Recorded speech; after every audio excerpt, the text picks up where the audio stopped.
and quote-unquote experts on Soviet affairs, or Kremlinologists as they call themselves, they think that the most desirable thing for Andropov and the whole KGB is to steal blueprints of some supersonic jet, bring it back to Soviet Union and sell it to the Soviet military-industrial complex. It's only partly true.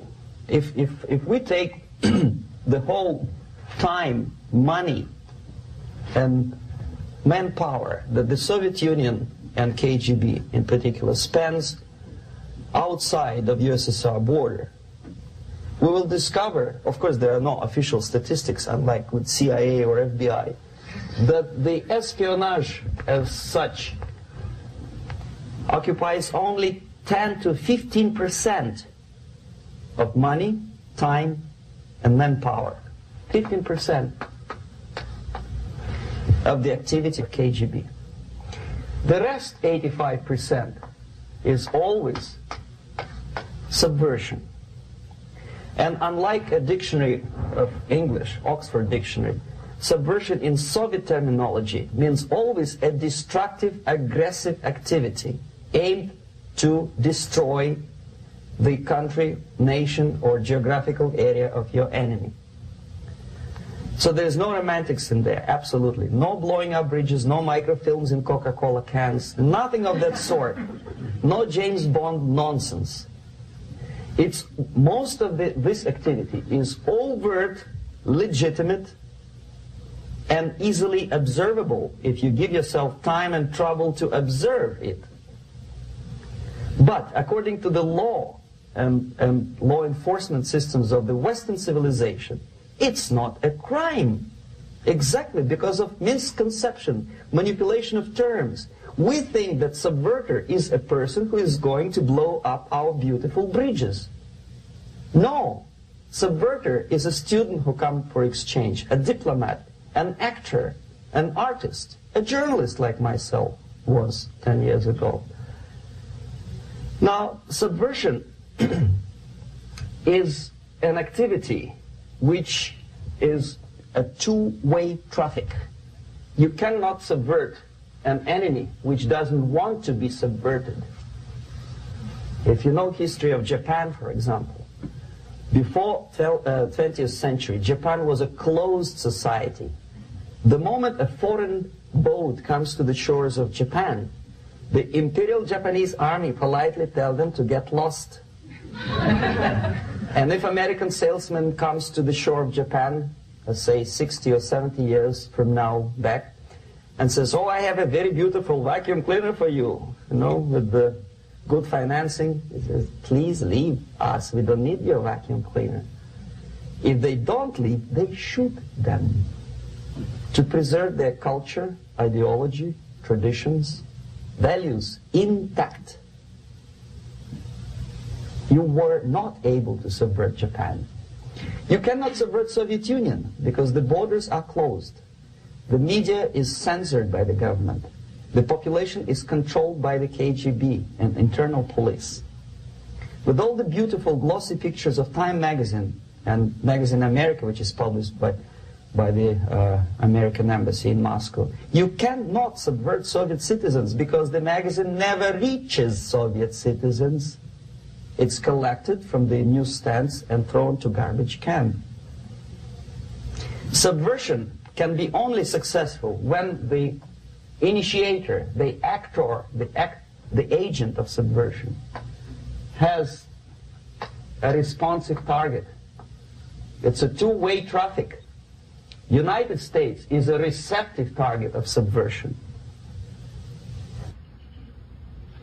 There is no response similar to that one from United States to the Soviet Union. It stops halfway somewhere. It never reaches here. The theory of subversion goes all the way back 2,500 years ago. The first human being who formulated the tactics of subversion was a Chinese philosopher by the name of Sun Tzu.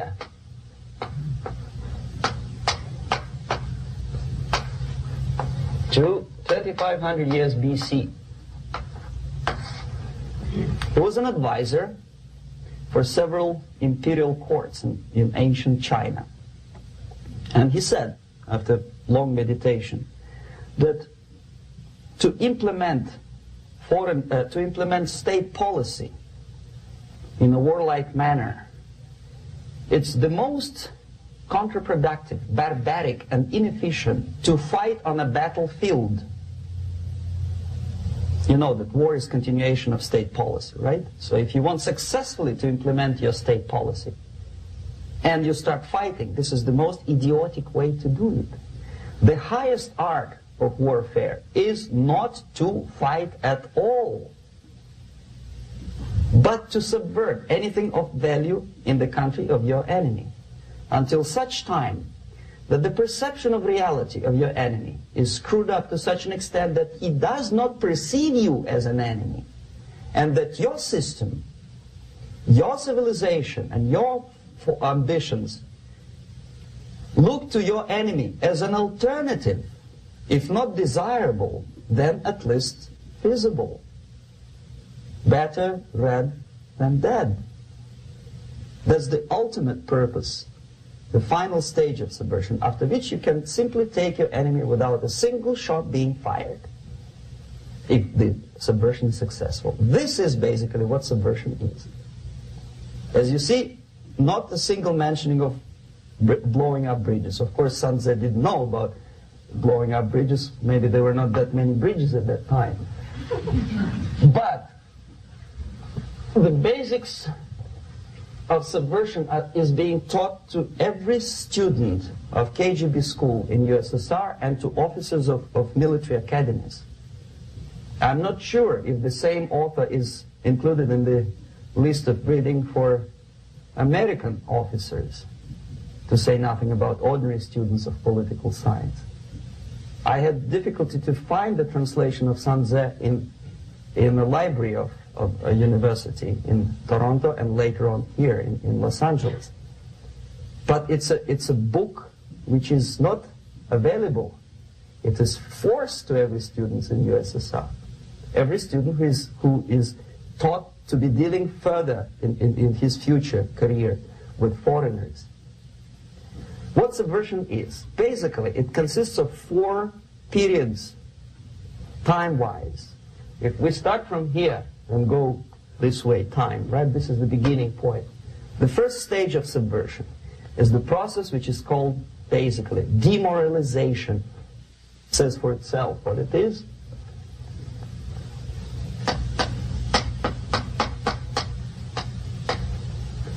It takes from, say, 15 to 20 years to demoralize a society. Why 15 or 20 years? This is the time sufficient to educate one generation of students or children. One generation. One lifetime span of a person, a human being, which is dedicated to study, to shaping up the outlook, ideology, personality. No more nor less. Usually it takes from 15 to 20 years. What it includes? It includes influencing, or by various methods, infiltration, propaganda methods, direct contacts, doesn't really matter. I will describe them later. Of various areas where public opinion is formulated or shaped. Religion, educational system, social life, administration, law enforcement system, military, of course, and labor and employer relations, economy. Okay? 5 areas. I will not write them down because we will not have enough space. Sometimes when I describe all the methods, students ask me question, are you sure this is the result of the Soviet influence? Not necessarily. You see, the tactic of subversion, about which I'm talking, is similar to the martial art, the Japanese martial art. If some of you are familiar with that tactic, probably you will remember that if an enemy is bigger and heavier than yourself, it would be very painful to resist his direct strike. If a heavier person wants to strike me in the face, it would be very naive and counterproductive to stop his blow. The Chinese and Japanese judo art tells us what to do. First to avoid the strike, then to grab the fist and continue his movement in the direction where it was before, right? Until the enemy crashes in the wall. You see? So, what happens here? The target country obviously does something wrong. If it's a free democratic society, there are many different movements within the society. There are obviously, in every society, there are people who are against this society. They may be simple criminals, ideologically in disagreement with the state policy, conscientious enemies, simply psychotic personalities who are against anything, right? And finally, there are a small group of agents of a foreign nation, bought, subverted, recruited, right? The moment all these movements will be directed in one direction, right? This is the time to catch that movement and to continue it until the movement forces the whole society into collapse, into crisis, right? So that's exactly the martial art tactic. We don't stop an enemy. We let him go. We help him to go in the direction we want them to go. Okay? So, on the stage of demoralization, obviously there are tendencies in each society, in each country, which are going to opposite direction from the basic moral values and principles. To take advantage of these movements, to capitalize on them, is the main purpose of the originator of subversion. So we have religion, we have education, we have social life, we have power structure, we have labor relations, unions, and finally we have law and order. 1, 2, 3, 4, 5, 6. Okay? These are the areas of application of subversion. What it means exactly? In case of religion, destroy it, ridicule it, replace it with various sects, cults, which bring people's attention, faith, whether it is naive, primitive, doesn't really matter.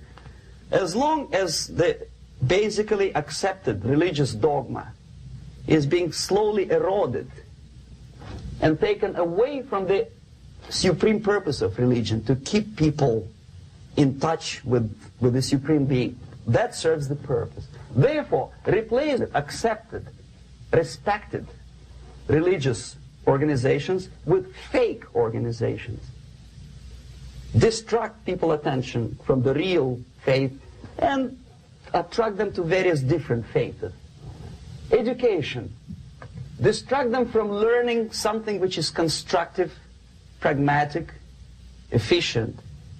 Instead of mathematics, physics, foreign languages, chemistry, teach them history of urban warfare, natural food, home economy, your sexuality, anything, as long as it takes you away. Okay? Social life. Replace traditionally established institutions and organizations with fake organizations. Take away the initiative from people. Take away the responsibility from naturally established links between individuals, group of individuals, and society at large, and replace them with artificially, bureaucratically controlled bodies. Instead of social life and friendship between neighbors, establish social workers institutions. People who are on payroll of whom? Society? No. Bureaucracy. The main concern of social workers is not your family, not you, not social relations between groups of people. The main concern is to get the paycheck from the government. What will be the result of their social work doesn't really matter. They can develop all kind of concepts to show to the government and to the people that they're useful. Okay. Away from the natural links. Power structure. Okay, the natural bodies of administration, which are traditionally either elected by people at large or appointed by elected leaders of society, are being actively substituted by artificial bodies. The bodies of people, groups of people, whom nobody elected. Never. As a matter of fact, most of the people don't like them at all, and yet they exist. One of such group is media. Who elected them? How come they have so much power? Almost monopolistic power on your mind. They can rape your mind. But who elected them? How come they have a nerve to decide what is good and what is bad for the elected by you, president, and his administration? Who the hell are they? Spiro Agnew, who was hated by the liberal left, called them a bunch of enfeebled snobs. And that's exactly what they are.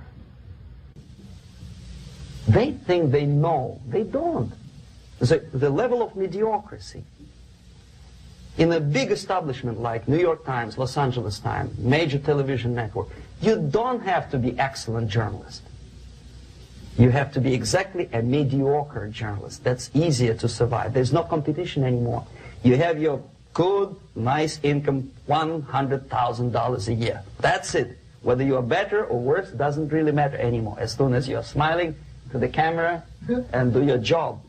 That's it. No more competition. Power structure slowly is eroded by the bodies and groups of people who do not have neither qualification nor the will of people to keep them in power, and yet they do have power. Okay. Together with that, there is another process. Law enforcement, law and order organization and structure is being eroded.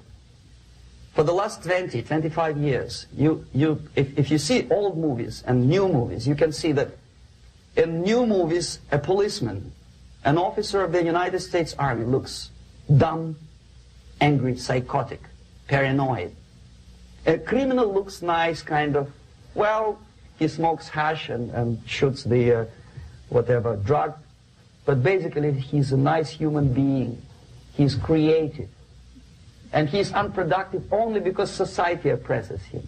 Whereby a general of Pentagon is always, by definition, a war maniac.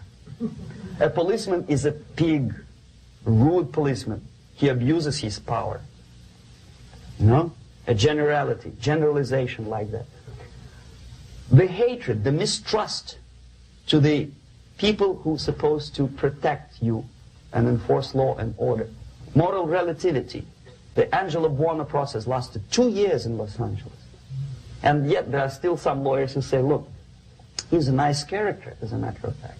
There was some witness who said, also a criminal, who said, well, he's a nice guy. I asked him one day to burn a house of my enemy, and he wouldn't do it. Nice fella. Erosion. A slow substitution of basic moral principles, whereby a criminal is not a criminal, actually. He's a defendant. Even if his guilt is proven, there is still a doubt. To kill or not to kill, to be or not to be. Thou shalt not kill, yes. But this line may not necessarily be applicable to a murderer. Thou shalt not murder. That should be the presumption, not that thou shalt not kill. Okay, labor relations. At this stage, within 15 to 20 years, we destroy the traditionally established links of bargaining between employer and employee. The classical Marxist-Leninist theory of natural exchange of goods.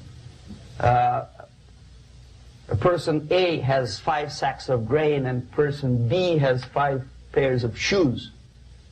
And the natural exchange without money is when they bargain between each other.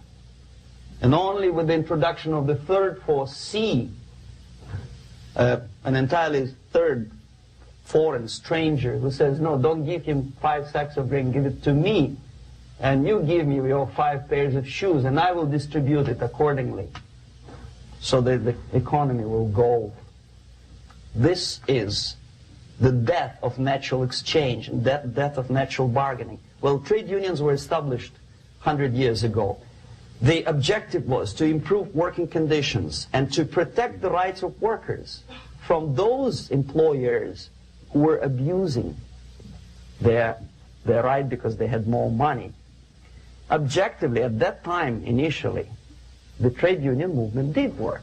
What we see now is that the bargaining process is no longer resulting in the compromise, which is leading objectively to betterment of working conditions and increase of salary. What we see is that after each prolonged strike, the workers lose.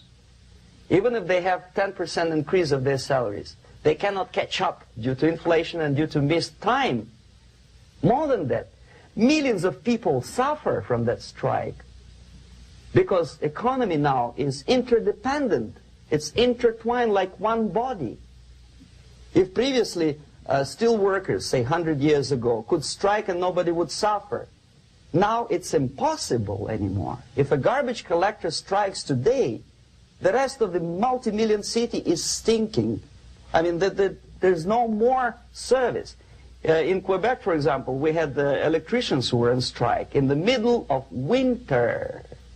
You can freeze your bottom, and they still were on strike. Did they catch up with the salary? No, they lost. Who benefited? The leaders of trade unions. What is the motivation for strike? Improving of workers' condition? No, obviously it's not. Then what is it? Ideology. To prove to these capitalists. And the obedient horde of workers, like sheep, follow these people. And they cannot disobey. Why? Because if they do, you know what happens to them. Pickets, murders, shooting truck drivers by picketers.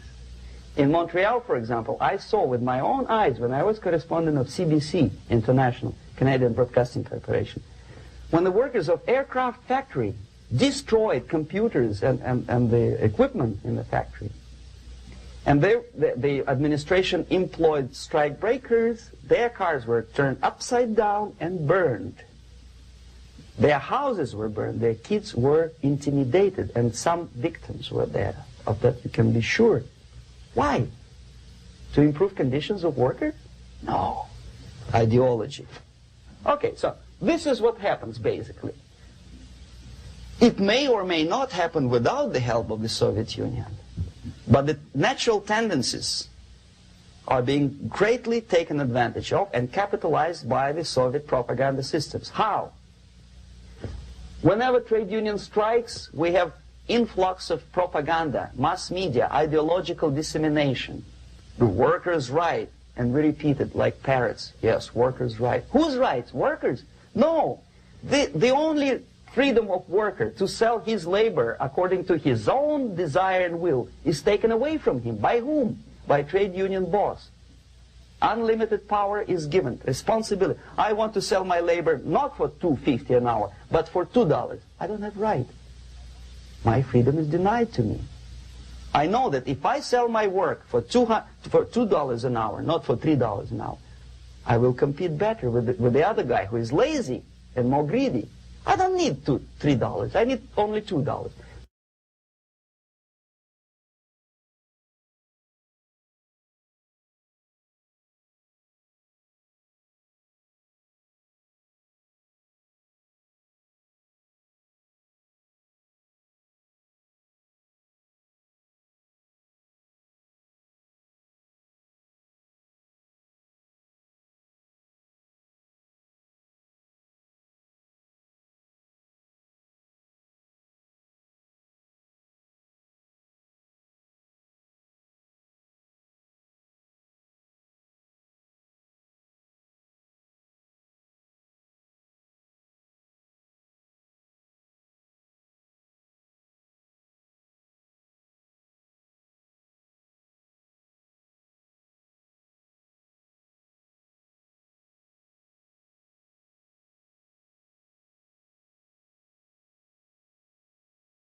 If we make them...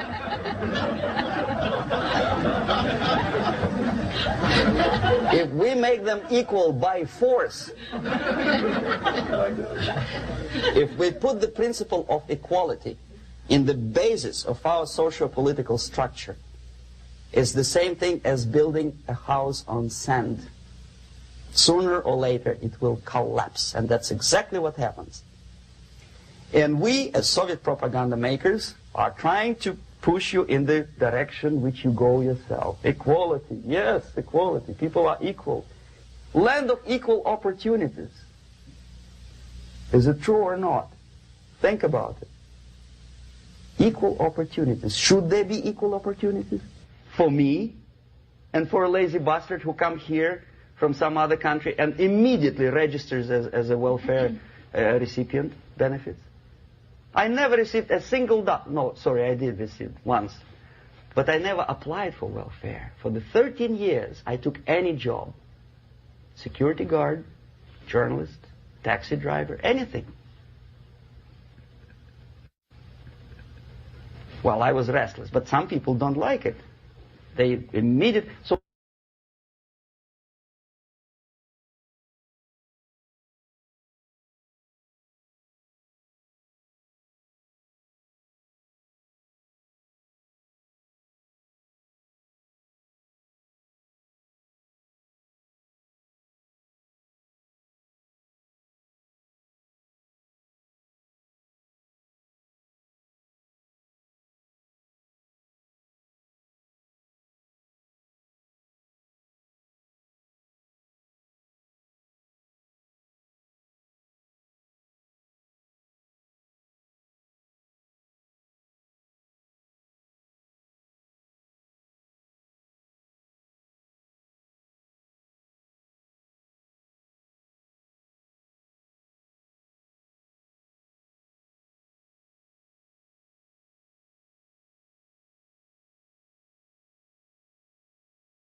you don't have to send a battalion of KGB agents to blow up bridges. No. You let them do it themselves.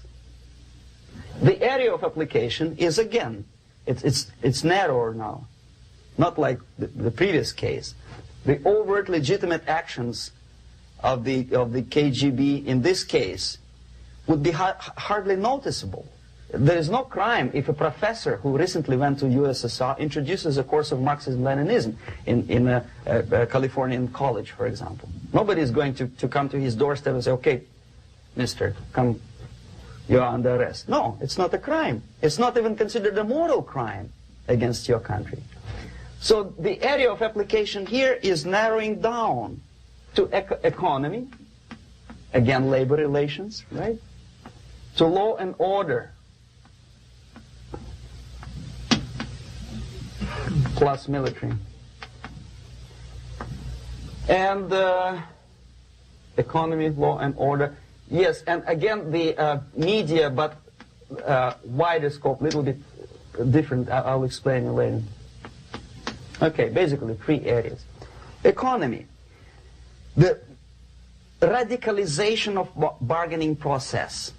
If on that stage we still could achieve, theoretically, some positive compromise between the negotiating sides with say, arbitrary, introduction of arbitrary judges, a third side, objectively judging the demands of both sides. Here it's radicalization. On the stage of destabilization, we cannot come to compromise even within a family. The husband and wife couldn't figure out which is better. Husband wants his kids to eat at the table, and wife wants a child to roam around the room and drop food all over the floor. They cannot come to compromise unless they start a fight. It's impossible to reach a compromise, constructive compromise, between neighbors.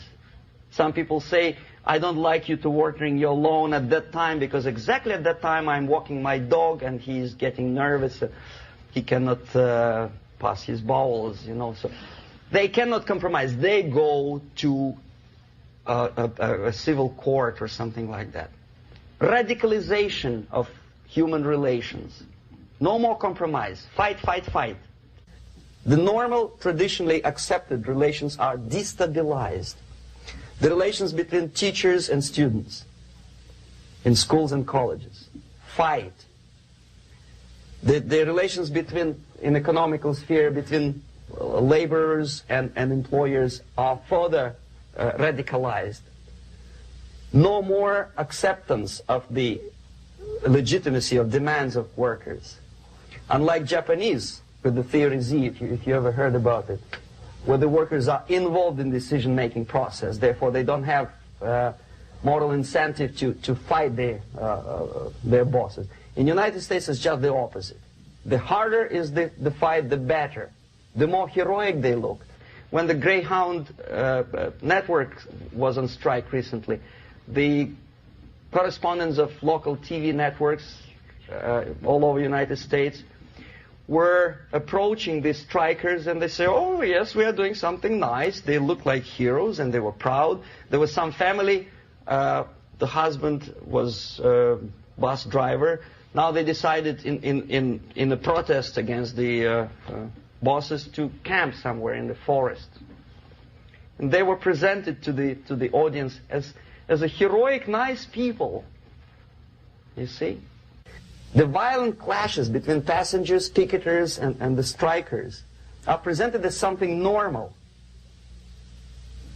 10, 15, 20 years ago, we would be angry, say, why so much hatred?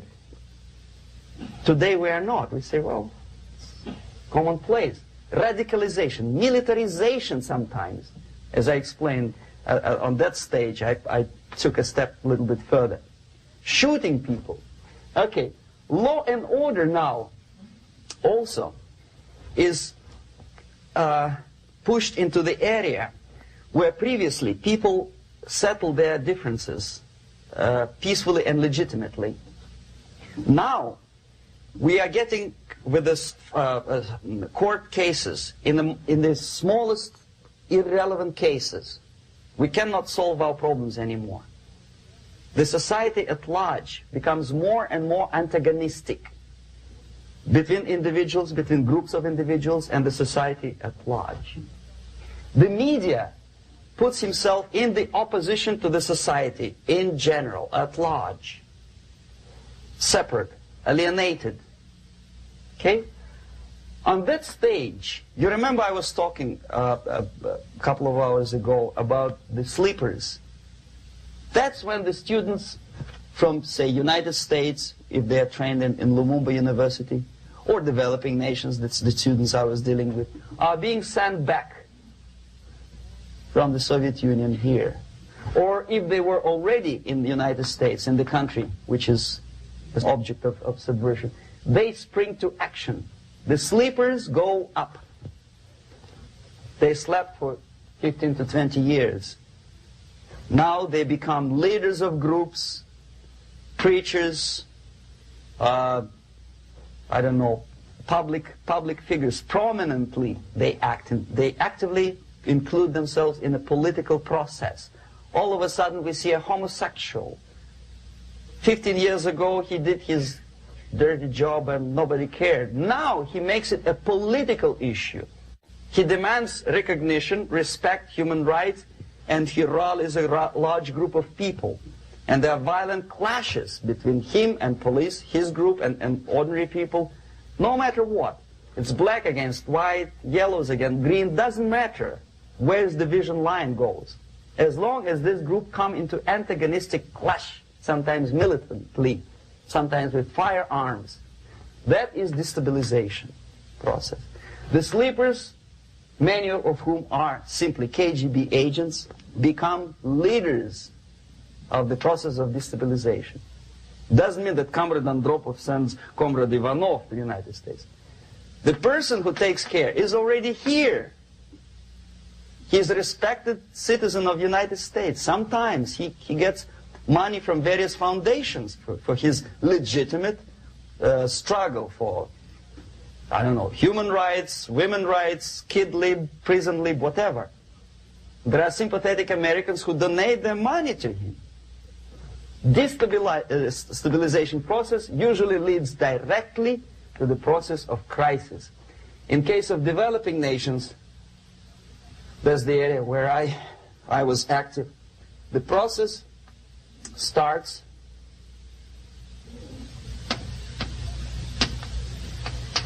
when the legitimate bodies of power, the social structure collapse. It cannot function anymore. So instead, we have artificial body injected into society, such as non-elected committees. You remember I was talking about them here. Social workers who are not elected by people, media who are self-appointed rulers of your opinion, some strange groups which claim that they know how to lead society forward. They don't usually. All they care is how to collect donations and sell their own concocted ideology, mixture of religion and ideology. Here, we have all this artificial body claiming power. If the power is denied to them, they take it by force. In case of Iran, for example, all of a sudden we have revolutionary committees. What kind of revolution? There was no revolution yet, and yet they had the committees. They were taking power of judgment. They had the power of execution, they had the power of legislation, and that they had the power of judicial. All of them combined in one person, who is half-baked intellectual, sometimes graduated from Harvard University or Berkeley. He comes back to his country and he thinks that he knows the answer to all the social, economical problems. Okay? Crisis is when society cannot function any more productively. It collapses, obviously. That's the word for crisis. So therefore, the population at large is looking for a savior. The religious groups are expecting a messiah to come. The workers say, we have family to feed. Let's have a strong government, maybe socialist government, centralized. When somebody put the employers on their place and let us work. We are sick and tired of going to strike and missing overtime and all that stuff. We need some strong man, strong government, a leader A savior is needed. Population is sick and tired already. And here we are. We have a savior. Either a foreign nation comes in, or the local group of leftists, Marxists, no matter what they call themselves, Sandinista, a reverend or some sort, Bishop Muzureva, like in Zimbabwe, doesn't matter. A savior comes and says, I will lead you. So we have two alternatives here. Civil war and invasion. Okay? See how it goes? Civil war, we know what it is. Lebanon is the best example. The civil war, which was artificially implanted in Lebanon by injection of force of PLO, Palestinian Liberation Organization. Invasion we had in many other countries like Afghanistan, name any East European country, it was invaded by the Soviet army. But the result is the same. The next stage is normalization. Normalization is a very ironic word, of course. It is borrowed from 1968 situation in Czechoslovakia, when the Soviet propaganda, and after them New York Times, declared the country is normalized. The tanks moved into Prague, so there is no more Prague Spring, there is no more violence. Normalization. At that stage, the self-appointed rulers of the society don't need any revolution anymore. They don't need any radicalism anymore. So this is the reverse from destabilization. Basically, it is stabilizing the country by force. So all the sleepers and activists and social workers and liberals and homosexuals and professors and Marxists and Leninists are being eliminated physically sometimes. They've done their job already. Okay? They are not needed anymore.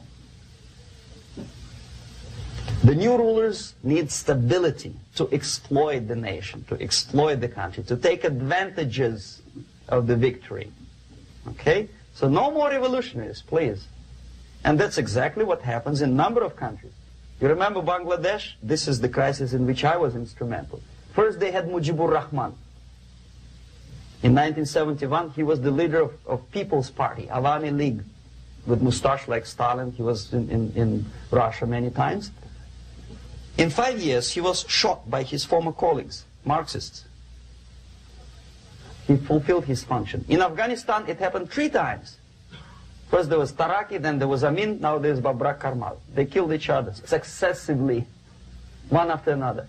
The moment he fulfills his duty, the first one demoralized country, the second destabilized, the third one brought it to crisis. Goodbye, comrades. Babrak Karmal comes from Moscow and put into the seat of power. Same thing happened in Grenada recently. Maurice Bishop, Marxist, was killed by Austin, what's his name, General something, who was also a Marxist. Right? So no more revolutions, please. Normalization now. From now on, no more strikes, no more homosexuals, no more women lib, no more kid lib, no more lib, period. Good, solid, democratic, proletarian freedom. That's it. Now, to reverse this process takes enormous effort. When today, United States had to invade Grenada to reverse the process of subversion. Some people say, boy, this is not good, it's not kosher to invade the beautiful country, island of Grenada. Well, why didn't you stop the process here, when Grenada was just approached by leftists?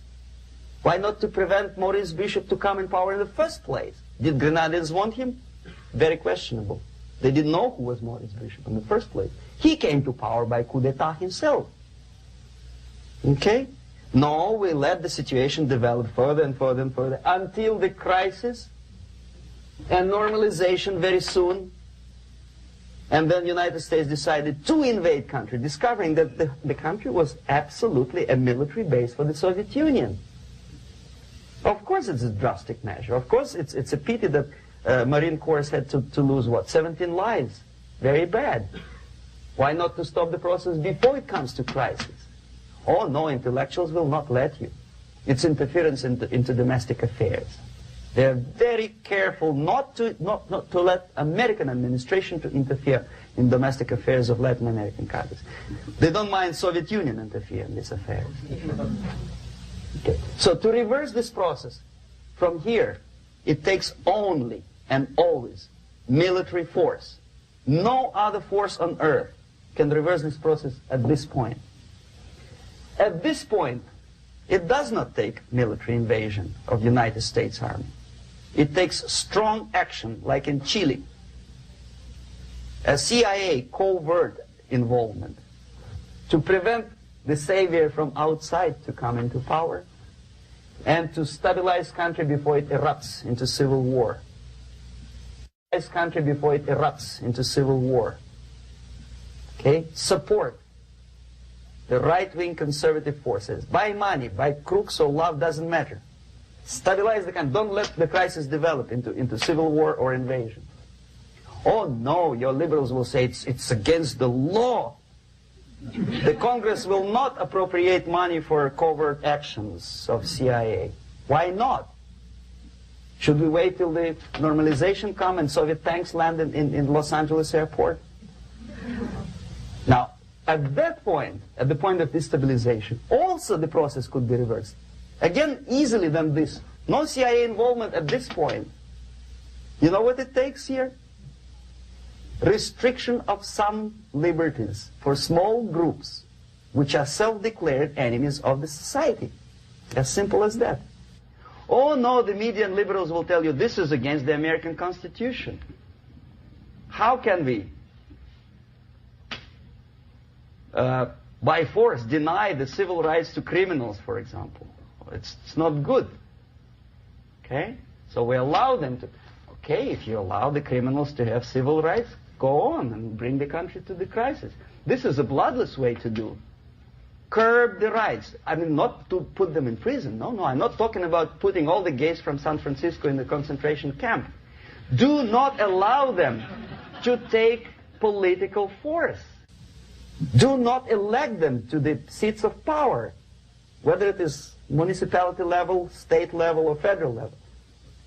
It has to be beaten in the heads of American voters that a person like that in the seats of power is an enemy. Do not be afraid of this word. It is an enemy. If he is not an enemy here, he will be here. Later on, he will be shot, of course. But at this point, he is an enemy. Okay? You are doing great service by denying him a right to capitalize on his own crazy ideas and become a powerful man, a man who uses the seat of power. Restriction of certain freedoms and permissiveness at that point would prevent sliding into crisis and probably will return the process of destabilization. To curb unlimited power, monopolistic power of trade unions, here, at that point, would save economy from collapsing. To introduce a law to stop private companies of raping public opinion's mind in the direction of consumerism. No company must have a right to force you into buying more unless you want it. There must be a law. You want to advertise your car? Okay. But not a single mentioning of buying it now and saving money. It must be against the law to force people to consume more. Self-restraint. Previously, before this process started, the self-restraint was a business of church, religion. Because our preachers, the fathers of church, would tell us, material values are good, but it's not the prime function of human being. Because you have to live with something Obviously, the design for our life is not to consume more deodorants. There must be something greater. If such a complicated instrument as human body was created, obviously there must be some higher purpose for that. And it's very easy to avoid destabilization by denying the greedy companies one little freedom, one little liberty, forcing you into turning yourself into processors of unwanted products and goods. They turn you into machines, like the worm who there's inlet and outlet. So, and how long an average appliance lasts these days? Less than a year. Why? Where's workmanship? Oh, we want you to buy more. Okay. Destabilization process could be easily overcome if, as I say, the society, by its own will or after persuasion by the leaders, will come to the idea of self-restraint. It's so hard, we want to consume more, but you have to. Unless you will come to this stage, when, as we say in Russia, if Sahara Desert ever becomes a communist state, there will be shortage of sand. So you have to curb your... You have to curb your expectations at this point before it's too late. But no, we don't want to do it. Demoralization process. Again, it's the easiest thing to reverse. First of all, by restricting import of propaganda. The easiest thing to do. Unlimited, unrestrained import of Soviet literature, Soviet journalists, giving Soviet propaganda and ideological agitators equal time on American TV networks. It has to be stopped. And it's easy. They won't be offended, mind it. As a matter of fact, they will respect America more. But when my former colleague Vladimir Posner appears on Nightline and Ted Koppel asks him, well, Vladimir, what do you think about this and that? What can he think? He is an instrument of propaganda. He thinks what Comrade Andropov tells him to think. He's just a nice, articulate mouthpiece of the Soviet subversion system. And Ted Koppel makes you believe that my friend Vladimir Posner thinks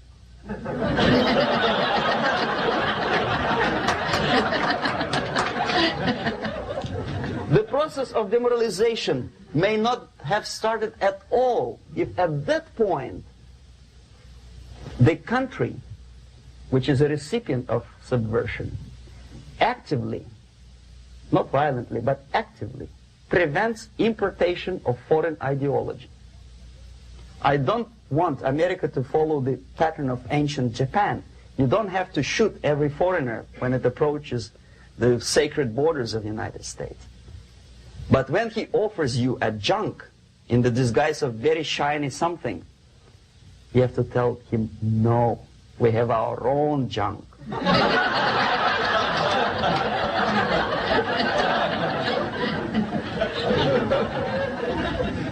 If at that point the society is strong, brave, and conscientious enough to stop importation of ideas which are foreign, then the whole chain of events could be prevented. Recently I've been to the Philippines, and I was shocked how in big cities like Manila, children listen to deafening music. A melodious nation with long traditions of good, nice ethnic music, introduced by Spanish long time ago, maybe 2 centuries, 3 centuries ago, I don't remember how long. All of a sudden listen to musical garbage, blasting their radios at full blast, at full volume. Why? In India, I spent many years watching the reactions of Indians walking out of movie theaters after seeing Hollywood production. They couldn't figure out why Americans are so wasteful. They smash their cars, their shiny cars, every 5 minutes. How come they shoot each other for $500,000? Is it true that they are so obsessed with sex? Can you imagine showing a movie where each 5 minutes there's a copulation on the screen to a country like India with long tradition of respect to these private matters, or to Pakistan? And United States expect these people to respect you? No way. Oh yes, they will see the movie, they'll pay 5 rupees to see that garbage, but they walk out and will tell their kids, don't respect Americans, don't be like Americans. See? So, the process of demoralization could be stopped right here, both as an expert and as an import. And that takes one step, one very important thing to do. You don't have to expel all the KGB agents from Washington, D.C. The most difficult and at the same time the simplest answer to the subversion is to start it here and even before,